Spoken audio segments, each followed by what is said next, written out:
Halo semuanya, selamat datang di channel Tanam Ternak. Video kali ini adalah cara saya merespon merpati yang trauma untuk terbang, terdampak atau akibat dari predator alap-alap. Bagaimana cara saya menanganinya? Simak dalam video kali ini.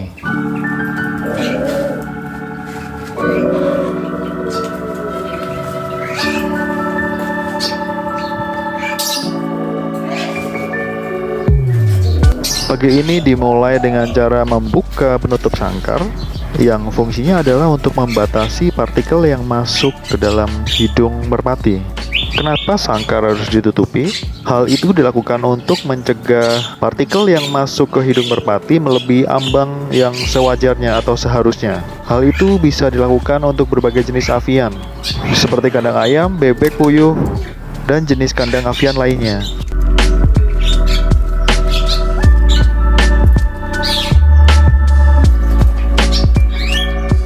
Menutup atau membatasi celah angin memang sebaiknya harus dilakukan setiap hari selepas petang.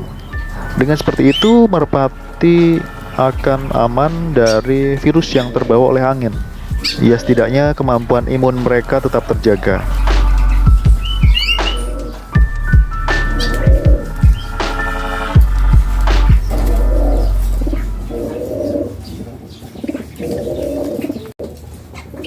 Ini merupakan racikan makanan untuk burung punai, kutilang, serta burung takur. Terdiri dari pur ayam dicampur dengan buah pisang yang sudah matang. Kita campur merata supaya mereka nyaman memakannya. Tentunya buah lain juga bisa kita campurkan. Semisal buah talok atau kersen atau yang lebih kita kenal ceri. Kemudian bisa juga kita campurkan dengan buah murbei. Pilih yang sudah matang tentunya. Ternyata mereka takut dengan kamera karena selama ini hanya diberi makan tanpa diambil footage-nya. Jadi pada video berikutnya akan saya bahas lebih panjang tentang burung punai ini. Bagaimana membedakan jantan betina, apa makanan yang mereka sukai, dan pembahasan lain tentang burung punai.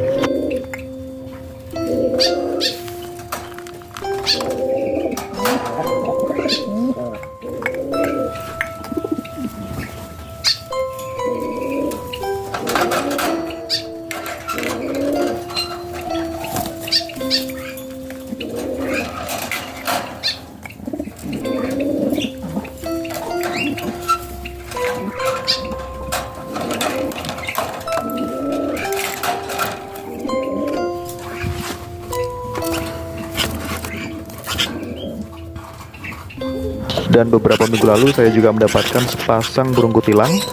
Mungkin nanti juga akan saya bahas bagaimana cara membedakan kutilang betina dan kutilang jantan. Ada fun fact tentang burung kutilang. Ternyata burung kutilang betina lebih cenderung mengejar pejantannya. Sebelumnya burung betinanya pernah lepas dari sangkar dan kemudian dia tetap kembali ke sangkar untuk mendekati si pejantan.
Salah satu halangan untuk merpati terbang di musim hujan ya ini, predator yang bertengger di tower dekat rumah. Setiap kali merpati akan terbang awang, tak lama kemudian pasti predator akan terbang menyambar. Tetapi hal itu sama sekali tidak menyurutkan niat saya untuk memiliki mental penerbang yang tangguh. Saya cari celahnya supaya merpati tetap bisa terbang meski dihantui oleh predator di sekitaran. Oh ya, ini salah satu cara supaya trauma merpati tidak berkelanjutan atau mengembalikan mental yang sebelumnya hancur karena dikejar oleh predator ketika terbang. Dengan cara diolesi sedikit dengan air dari bawang putih. Hanya sedikit saja sebelum mereka diberi makan dan dibiarkan terbang awang.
Saya akan coba ilustrasikan bagaimana cara menggunakan cairan bawang putih pada hidung merpati.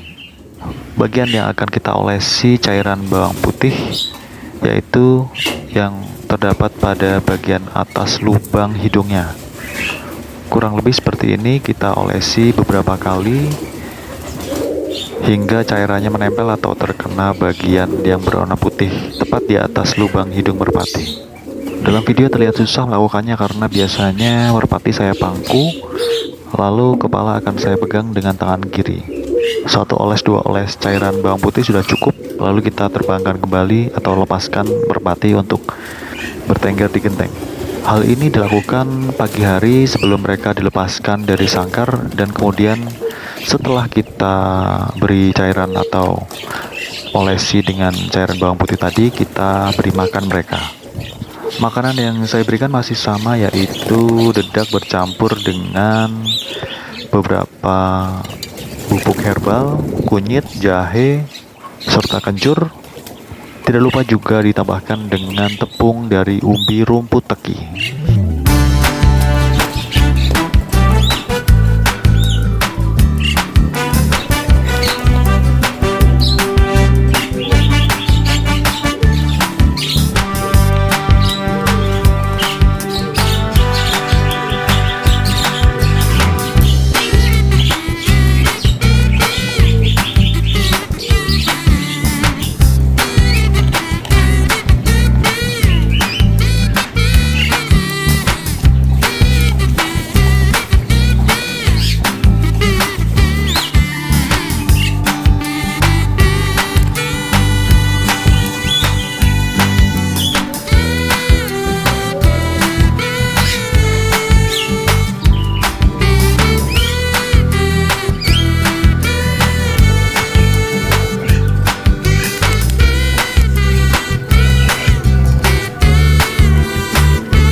Langsung kita menuju ke footage merpati yang sudah kembali mau terbang ngawang.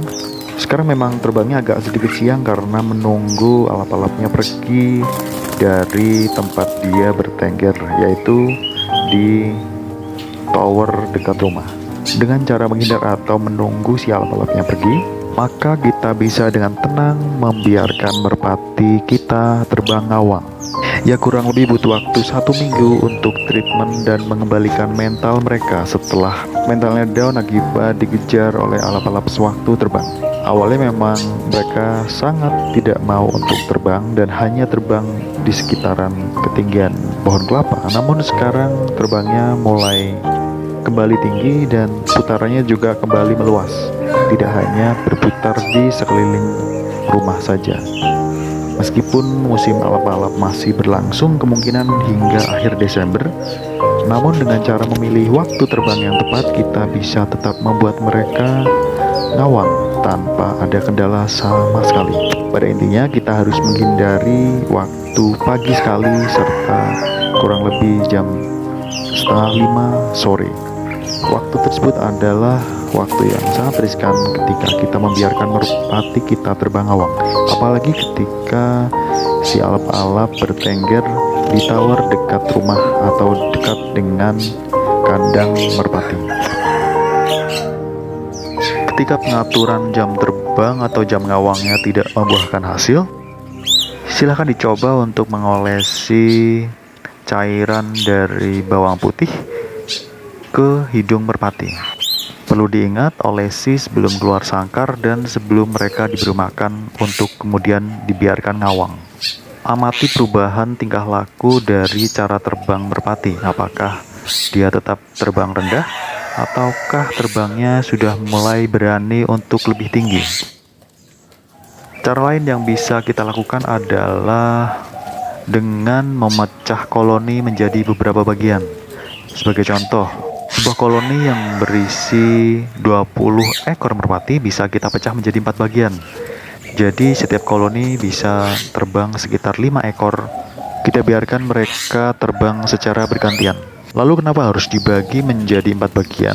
Hal ini untuk mengetahui merpati mana yang menghambat atau memiliki mental yang lebih penakut dibandingkan yang lainnya. Di koloni yang sangat kecil tadi kita akan seleksi lagi merpati mana yang masih terdampak trauma oleh akibat dari serangan alap-alap. Setelah kita amati berulang kali, lalu kita pilih merpati mana saja yang mampu atau sudah berani terbang tinggi kembali. Satukan mereka dalam koloni yang sama. Merpati yang sudah berani terbang tinggi menjadi satu koloni, kemudian merpati yang masih terdampak trauma kita jadikan dalam koloni yang berbeda. Masing-masing merpati memiliki mental yang berbeda. Tugas kita adalah menentukan treatment yang tepat supaya merpati yang terdampak trauma predator alap-alap bisa kembali terbang tinggi. Namun perlu diingat, meskipun nantinya merpati bisa kembali untuk terbang tinggi, dampaknya masih bisa kita lihat dari cara mereka terbang, yaitu dari manuver serta kecepatan terbang akan bertambah. Hal itu merupakan respon alami dari kejadian sebelumnya, yaitu dikejar oleh alap-alap. Di situ pula mental untuk bertahan hidup diuji. Footage ini masih berlangsung hingga 3 menit ke depan. Jika ingin skip, silahkan menuju ke menit 17:41. Namun jika masih ingin menikmati footage ini, saya persilahkan.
Selepas terbang, usahakan mereka turun ke area yang kita inginkan. Hal ini harus kita biasakan supaya merpati tetap jinak meskipun selalu kita getak untuk membuat mereka terbang awang. Pada intinya, jangan biarkan mereka takut pada manusianya, tapi biarkan mereka takut pada alat yang kita pergunakan untuk getak mereka terbang.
Sekian untuk video kali ini, semoga pada video berikutnya ada bandangan yang bisa kita videokan. Terima kasih yang sudah selalu menonton video di channel Tanam Ternak. Dukungan dari kawan-kawan sangat berarti untuk channel ini. Sampai jumpa di video berikutnya.